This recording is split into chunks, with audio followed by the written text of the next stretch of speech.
Okay, it's going to be a review of Backlash 2002. This will be the last, Backlash pay-per-view I talk about before the pay-per-view coming up this weekend. But yeah, Backlash 2002. This is actually the last. I think it's the last official WWF pay-per-view, and they changed the name to WWE a couple weeks later, leading up to Judgment Day.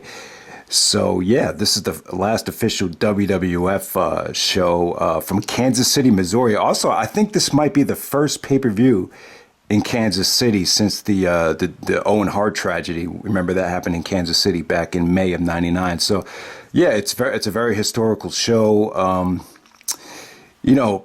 This was the follow-up to WrestleMania 18. So let's get right down to it. I would not say this is the best Backlash ever. I would say it's probably one of the weaker pay-per-views of 2002. But every single pay-per-view in 2002 definitely had its moments because the roster is at its best in terms of talent, without a doubt. So let's get right down to it. First match of the night for the Cruiserweight Championship, we had Billy Kidman, Cruiserweight champion, taking on Tajiri, coming out there with Torrie Wilson. So at this time, Tajiri was a heel. He was treating Torrie Wilson. He was very protective of Torrie Wilson. He was actually making her dress like in Japanese, the kind of an attire that a Japanese woman would dress up in. Like Tajiri would cover her up. She wouldn't be allowed to strip or, expose herself. Torrie Wilson is extremely hot. She has an amazing body. So that made Tajiri such a heel that he was, covering up Torrie Wilson. And what's ironic here is that, Torrie Wilson ended up dating Billy Kidman. Like I don't think they ever got married, but they were a couple going back to WCW. They might have even been dating here, but this is a hell of a matchup right here. This was, critically acclaimed. At the time, the internet was not a big deal in 2002. I don't think I even had the internet at that time. It would be one of those things where you get the America Online thing, and I was kind of off and on with the internet at that time. We used to check it at school, like Pro Wrestling Scoops, during computer class and stuff like that. But, I got my information from Pro Wrestling Illustrated, and they were really, high on this match. And, this was really, really good stuff. I mean, you see Billy Kidman from WCW taking on Tajiri from ECW. And that's the great thing about, all these companies merging is you got to see, matches like this.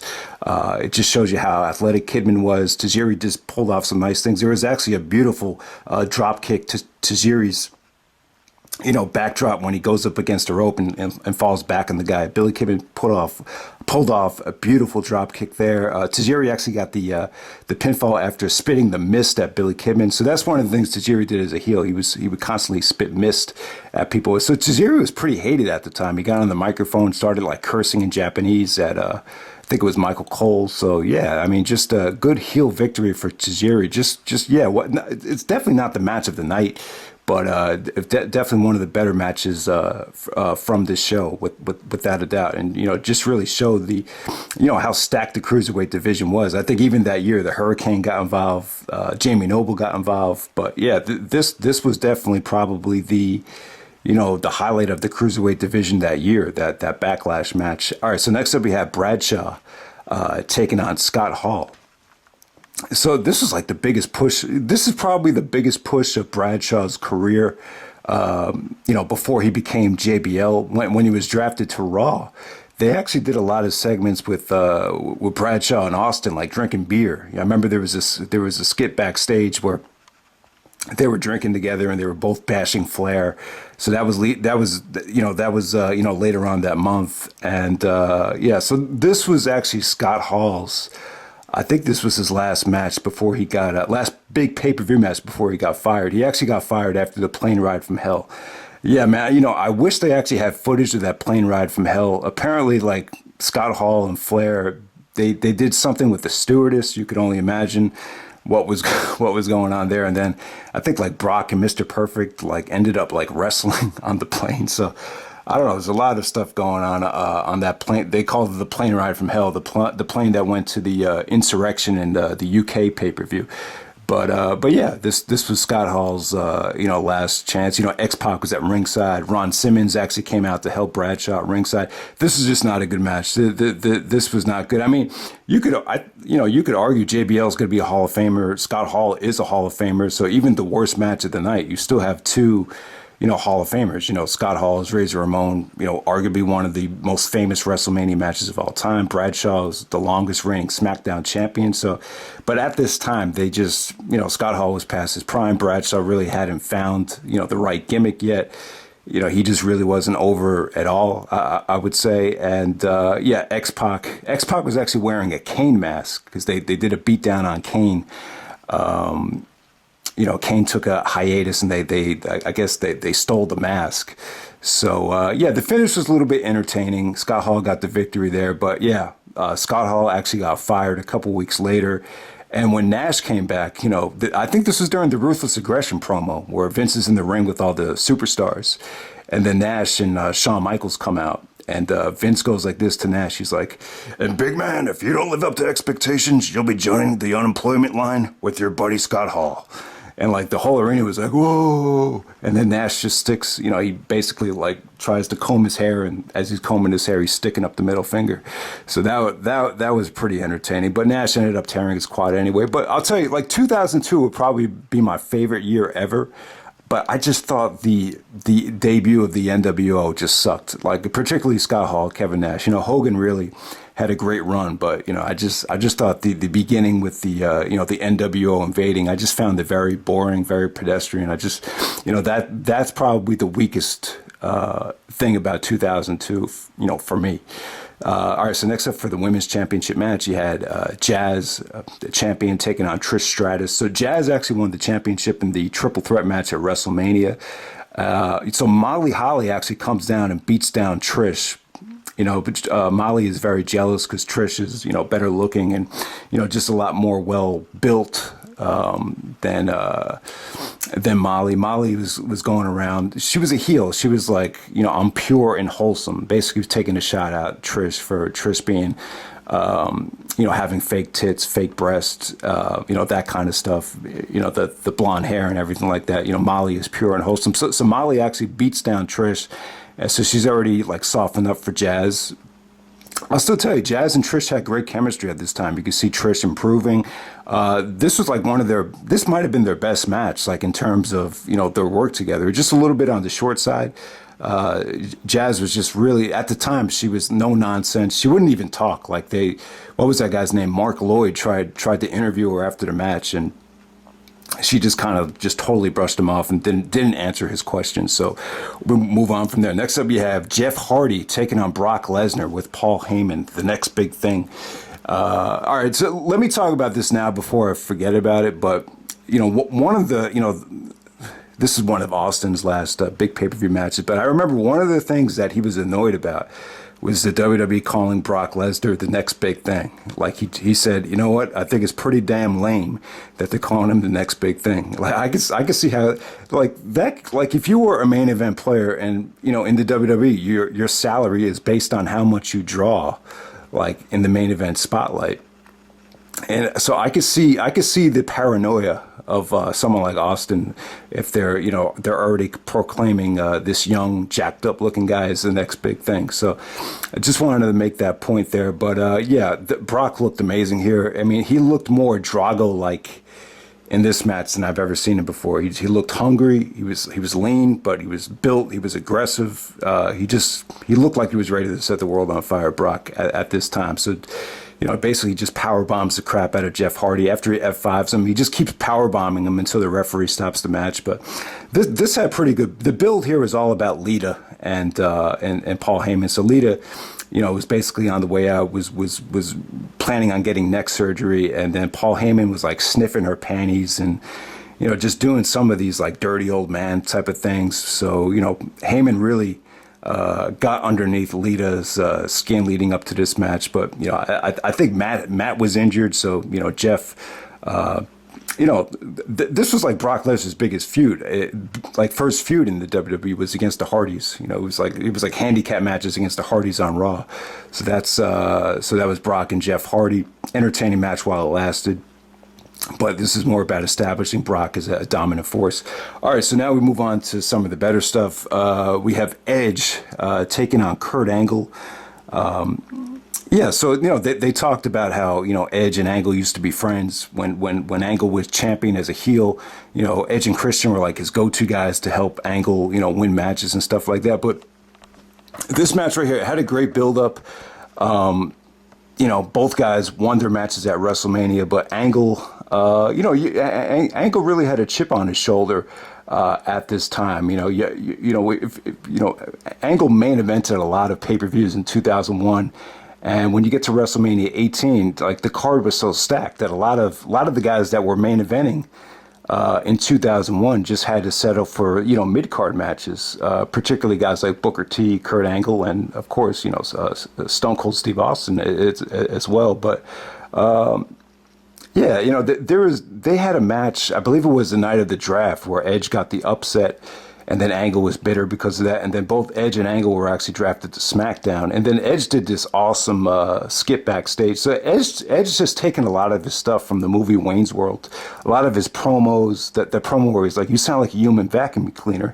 You're able to suck and blow at the same time. Like, Edge he's bit a lot of stuff from Wayne's World, but he bit the Noah's Arcade segment from Wayne's World where they're making fun of the old, arcade owner. Like they're having him on the show, but then they're putting up these cards that totally make fun of him. And they did so Edge did the same thing with Angle here. Like he said, Kurt, we've had our problems lately, but the more I think about it, the more I feel bad. So I got you these pictures to cheer you up. Then Angle's like, oh, all right, Edge, you're not that bad of a guy after all. But as Angle's like looking at these pictures, there's like all these things that the camera could see, like you suck, you're an ass clown. I can't even remember exactly everything that they said, but it just made Angle, you suck, it's true, stuff like that. But it was just at the time it was just funny. But Edge and Angle, they had an awesome match here. When you watch this match back, you see the improvement of Kurt Angle. Like everything he was doing just got a lot better. He popped the German suplex like perfectly here. This is when Angle this was one of the first times where he did the running belly to belly, and it just looked amazing. He actually tossed Edge like all the way across the ring. It was incredible. Like if you watch Angle do that move like a year prior to this, like he wasn't doing it as crisp as he did it here. So you can see Angle's moveset really got a lot better. The transitions to the Angle slam were awesome here. Edge was doing the execution. Angle counters it, just starts jabbing Edge in the ribs, and then hits the Angle slam and countered the spear into the Angle slam. So, one of the things about the move, the Angle slam, I thought it was an awesome move. I really thought this finisher could have been better utilized by the WWF. I think the problem was it sounded better as the Olympic Slam. In 2000 they were calling it the Olympic Slam, and it just had such a nice it was just better sounding. The Angle Slam sounds kind of cheesy. It's like you couldn't think of a better name than that. I think once they changed the name of it, they weren't using it as serious as a finisher anymore. But the Angle Slam's a great finisher. That Roderick Strong and Randy Orton started using it as well. But yeah, a great match for Edge and Angle here. I mean, it's an awesome matchup. It really set the tone for their feud. Their Judgment Day match was a little bit more over the top than this, but I actually prefer this match. But the Judgment Day match, the hair versus hair match, it was that was another amazing match. And then they had a great steel cage match on Raw, and then they had great tag matches at the end of 2002. So yeah, Edge and Angle just worked very well together this whole year. And they worked so well together, and that it really it took years off of their lives because their matches were so. Yeah, I mean, they took a lot of risky bumps, to be honest with you. But yeah, this is definitely the match of the night. I would say at this time, Kurt Angle really started to turn it up a notch. I really believe, because of what happened at WrestleMania 18, Angle really he just went on a tear this year, and this was great for Edge as well, because Edge, you can make an argument that since King of the Ring, Edge kind of struggled as a singles guy, but since this match right here, both guys really just went on a tear. All right, so next up for the Intercontinental Championship, you have Rob Van Dam taking on Eddie Guerrero. So yeah, the first Raw were, the first Raw of the brand extension. I believe Van Dam actually, took on Booker T in the first match of that show, and after Van Dam won, Eddie just comes out of nowhere and just, frog splashes Van Dam. He just looks in great shape. It's the first time we've seen Eddie since he got fired. So Eddie actually got fired back in November of 2001. I can't remember exactly why. I think it might have been a DUI, driving under the influence, something like that. So Eddie had to go to rehab, and this was Eddie. He had to go to the Indies. He went to Ring of Honor. He wrestled on the first Ring of Honor show against Super Crazy, and then bang, they see what kind of shape he's in. They bring him back, and he's the Intercontinental Champion, his first pay-per-view match back. So, this match right here, I was kind of disappointed as a Rob Van Dam fan. At the time, I didn't really know much about Eddie Guerrero. I just thought he was this annoying guy that used to be with China. I didn't really appreciate how great of a wrestler he was until 2002. So I thought the match was really underwhelming at first, because I was an RVD fan. But, I understand why this match was booked the way it was. I think they wanted to send a message to Eddie that, we believe in you. If you take care of us, we'll take care of you. So, Eddie actually won the Intercontinental Championship here in dominant fashion. Van Dam didn't really get a lot of offense here, but Eddie just looked great. He busted out a sunset flip behind the referee's back. He does a neck breaker on the Intercontinental Championship, and then he frog splashes Van Dam on the IC title. He looked amazing here, Eddie. So, you have this whole thing with the battle of the frog splashes. Van Dam had the 5-star frog splash. So maybe that was like a shot at Eddie Guerrero. So in the storyline was Eddie took it personal and he wanted to take his revenge out on RVD. So yeah, but the Van Dam and Eddie matches got better. The rematch at Judgment Day was, that was an excellent match. And then they had a breathtaking ladder match in Edmonton when Chris Benoit returned. That was the Raw match of the year, the Van Dam Eddie Guerrero ladder match. But yeah, I feel like we didn't get enough of Van Dam and Eddie. But yeah, the match, it's not satisfying for RVD fans, but I really feel like this is the match that really set the tone, for Eddie Guerrero's return. It just sent a huge message that he's back, and this is the real Eddie Guerrero. All right, so next up, for the number one contendership, we have Stone Cold Steve Austin taking on The Undertaker. So we have Ric Flair as a special guest referee here. So Flair and Undertaker had a great, really good match at WrestleMania. And, Taker and Flair had a lot of tension leading up to this. Taker was, threatening Flair with WrestleMania moment after WrestleMania moment. And Austin actually kept on stunning Flair. Like, Austin was like a free agent, and he was deciding whether he should sign with Vince on SmackDown or Flair on Raw. And he actually went to Raw. And as soon as he signed, he actually stunned Flair. I think he stunned Flair again leading up to this match. So, so Flair was kind of being a phony, and he actually screwed Austin out of the match here. The finish was Austin actually had a steel chair. Taker actually hits a big boot, and then he pins Austin. Austin has a foot on the rope. Flair actually sees it. He actually looks at the foot, and then he starts pinning, and then he pins the 1, 2, 3. Undertaker's the number one contender. So that's how. So this really set the tone, or set up the whole Austin versus Flair feud. Flair would actually officially turn heel on Raw. I think it was a match against the Big Show where Flair officially turned heel. But after this match was over, he was like, he was basically he was like, oh shit, like I can't believe I screwed up. So he's just being a phony here. But yeah, honestly, the Austin and Flair feud, I don't think it was the worst thing in the world. It was, at the time, I thought Flair, because of what he did in WCW, when Flair was in WCW, like he was, I think he was the booker, and I think even in, some of the Austin promos in ECW, like he talked about how, remember he was doing the Flair impersonation about how Flair was like, no brother, you can't do that. That's for somebody else. That was actually Dusty Rhodes, but he was actually impersonating Flair too. Flair was responsible for holding Austin down, as stunning Steve Austin as well. So, I honestly really didn't mind it. The Flair and Austin thing. I just think from Austin's standpoint, it's like, it's kind of like the same recycled thing that he did with Vince. So it was I could just see it being tough in terms of being creative. But back to the Austin and Undertaker, as far as the work in this match, it wasn't bad. When you see this match in 2002, I remember when everyone saw it, we were kind of taken aback by how slow paced it was. I mean, it was a lot slower paced than just anything you were watching at the time. So it was kind of shocking to see how, methodical and slow it was. But, as the match progressed, it was just a nice, solid, old school match. And I'll tell you, like, Austin was as over here as he ever was. This was actually in Kansas City, Missouri.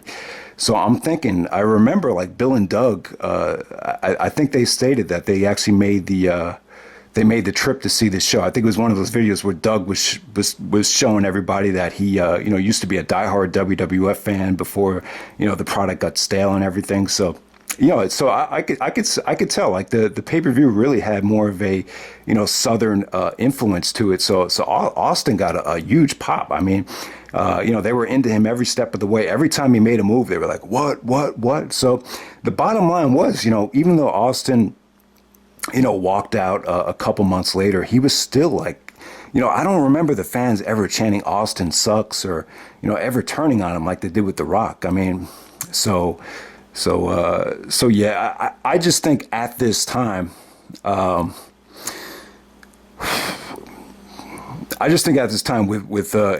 terms of Austin's frustration, it's kind of like he was still like the man on Raw.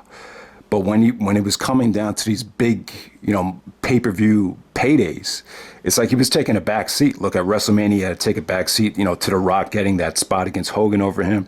He had to take a back seat to Triple H, being in the main event over him at WrestleMania. And here's the other thing, too. I remember in Jericho's book, he said he was really upset that, Triple H made, twice as much as him for WrestleMania 18, while he felt like it, the pot should have been shared there in terms of the financial agreements.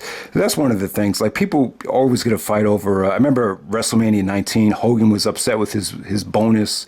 But yeah, I mean, so I'm going to assume that maybe Austin was a little bit upset about the WrestleMania 18 payday. Jericho said in his book that they said that they paid the most money to the people that they thought, consumers ordered the pay-per-view for.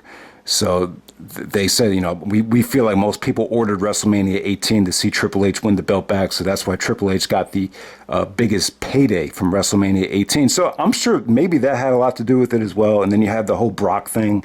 It's like Austin was taking a back seat to, countless guys, Triple H, Hogan, Rock, so many different guys. So I think that had a lot to do with it as well. I mean, I'm sure that Austin was going through a lot of neck problems. I'm sure he was going through a lot of personal demons. But, in retrospect, I'm glad that Austin took the break, though. I think there's a good chance that Austin, that might not have been a good situation if Austin stayed on the road like that. Who knows what would have happened.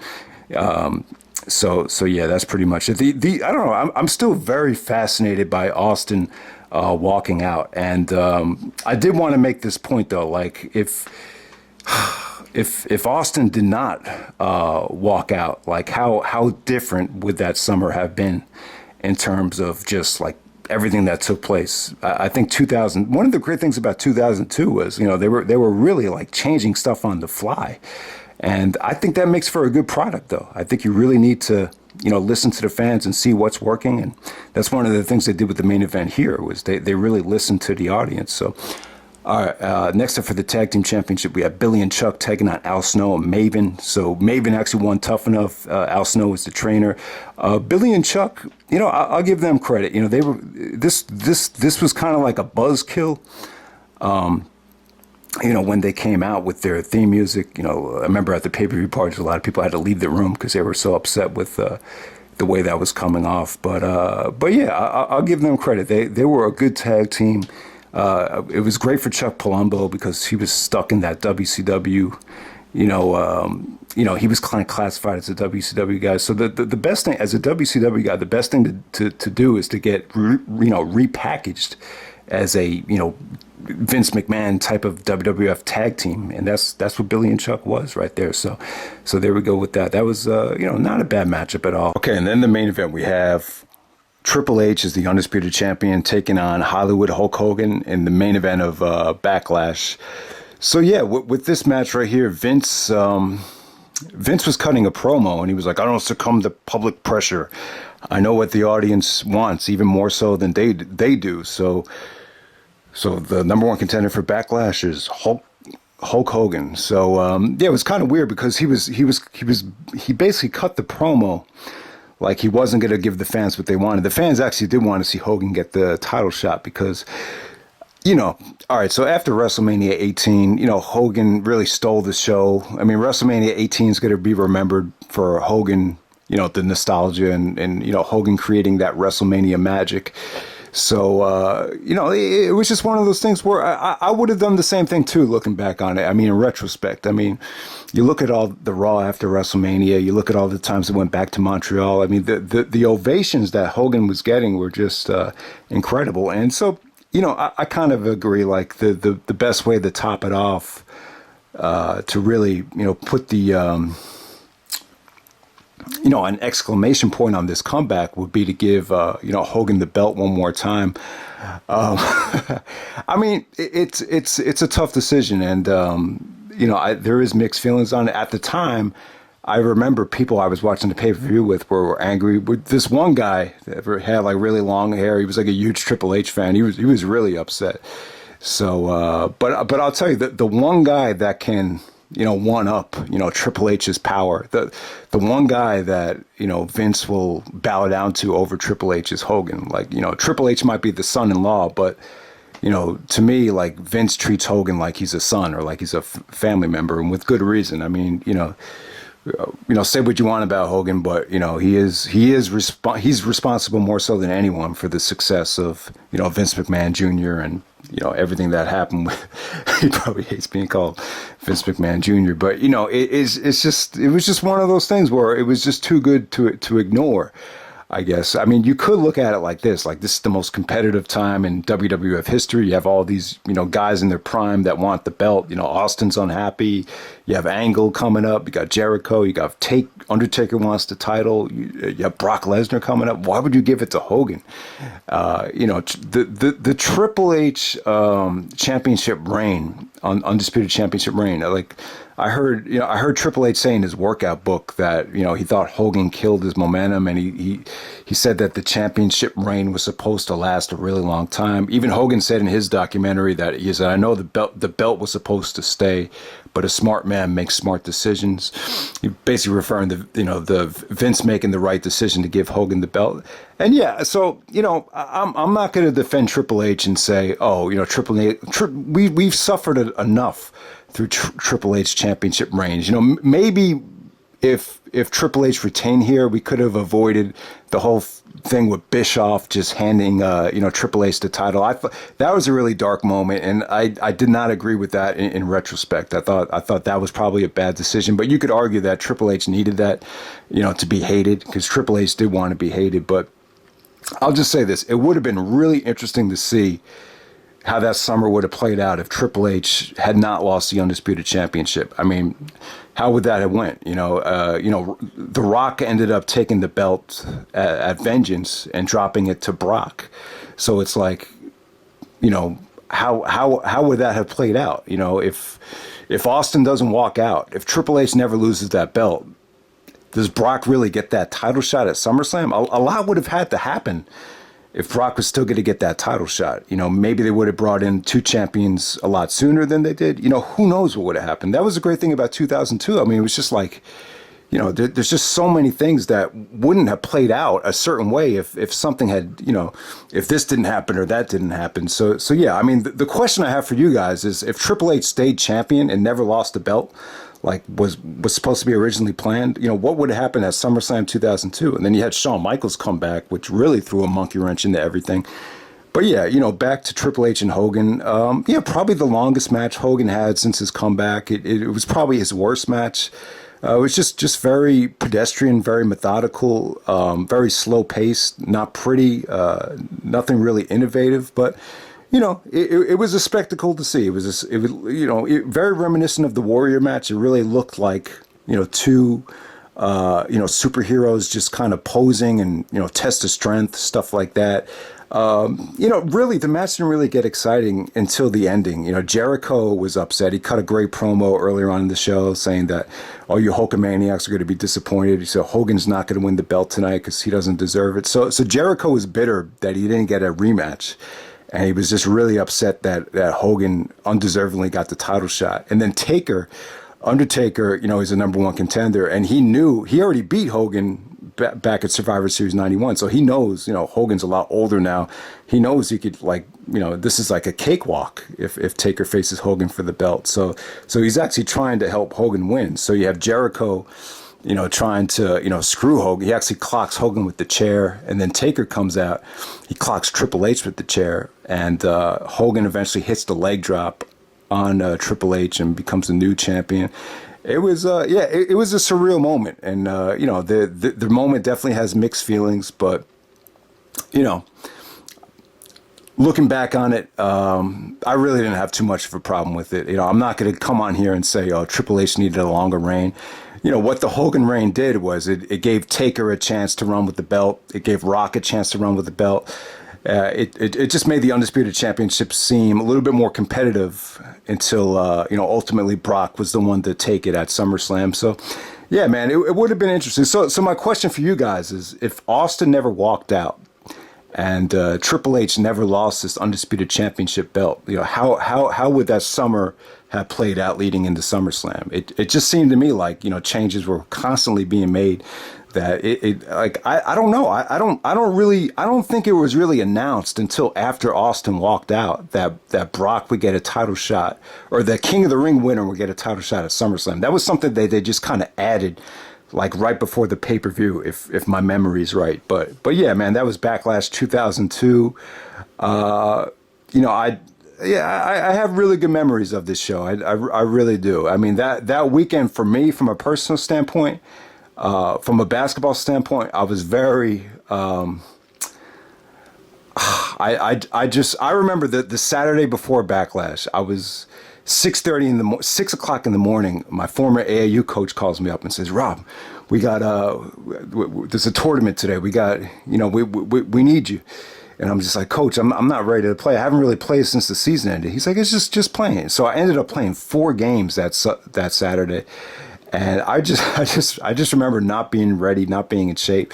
And I remember by the 4th game, I was just like dying. I was just like, oh man, this is something you need to prepare for. So I remember being upset about that. I actually played really well the first 2 games, but the last game, like, people were laughing at me that I was, I looked so friggin' out of shape and so tired. But for the pay-per-view party, I remember a lot of people just being upset that Triple H lost the belt. That's really all I can remember. That's really all. I mean, I can't really tell you anything entertaining about the pay-per-view party. That was one of the first ones we did. It was just one of those things where I invited some guys over to the Rumble, and they seemed a little bit nervous at first, but once the pay-per-view happened and they got comfortable, they kept wanting to come back. And Backlash was, once again, the Backlash turnout was pretty much just as good as WrestleMania. So I really, even though Backlash 2002 isn't an amazing show, I still really have good memories about that weekend, without a doubt.